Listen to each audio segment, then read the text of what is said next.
Hi guys, welcome to Alzheimer's Uncovered. I'm Kenley Moyer. I'm Brooke Wood. I'm Natalie Ferguson. And I'm Avery Spire. In this series, we're going to be talking about Alzheimer's disease to spread awareness about it.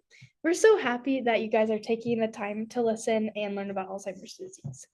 In this episode, we're going to be doing an overview of what Alzheimer's is and how we all have a connection to it. Thanks, Kenley, for that overview. So you've probably definitely heard of Alzheimer's before, but you may not know exactly what it is. Alzheimer's is a brain disorder that causes a decline in memory and thinking skills. This will later cause difficulty performing simple tasks. People with Alzheimer's also affect those around him. Natalie has some personal connections to the disease. Yes, my great-grandfather, John Sapola, had Alzheimer's.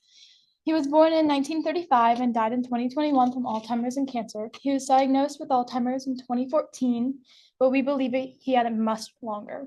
He was 77 when he got it and 86 when he passed away. He was diagnosed when I was 4 years old, so I never truly knew him. Thank you, Natalie, for sharing that experience. We actually interviewed your great-grandma about how it was taking care of your great-grandpa. Do you want to share that?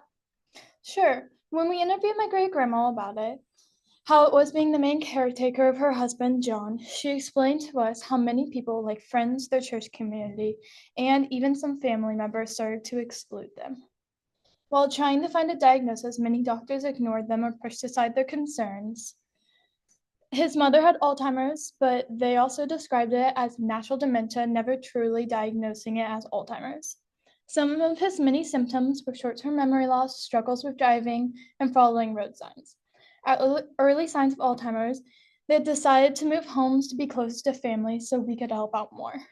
However, many people always say to never move an Alzheimer's patient.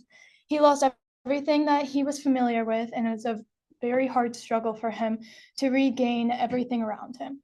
He never truly understood what or where the house was at. My great-grandma had many struggles about being the main caregiver, causing much stress to lie on her and much worries about whether she was doing it right or not and whether he was getting the proper care. When she looked for somebody to help or simply get a day off, having somebody take him out to lunch was a struggle to find somebody. Nobody would help.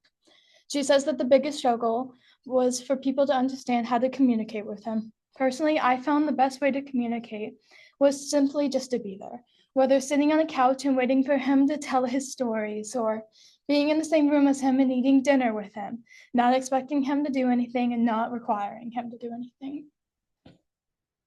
Soon they moved again to a cottage where they hoped to get more help.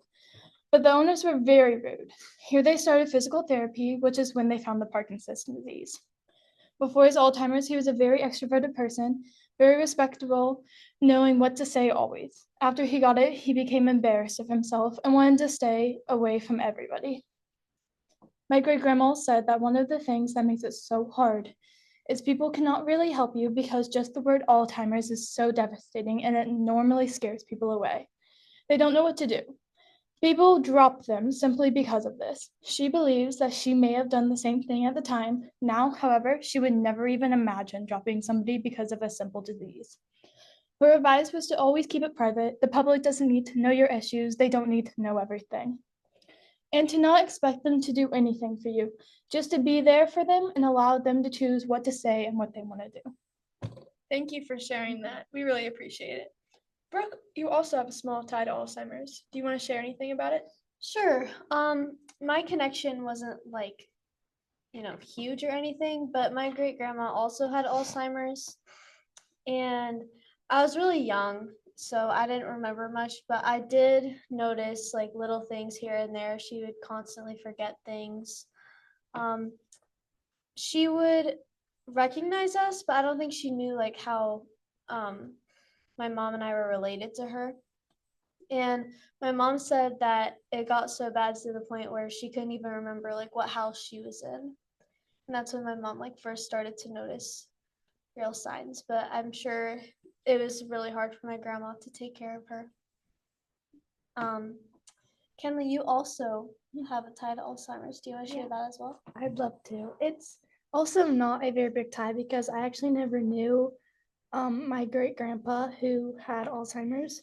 but I heard about it from my grandma, and he died. So he died before I was born.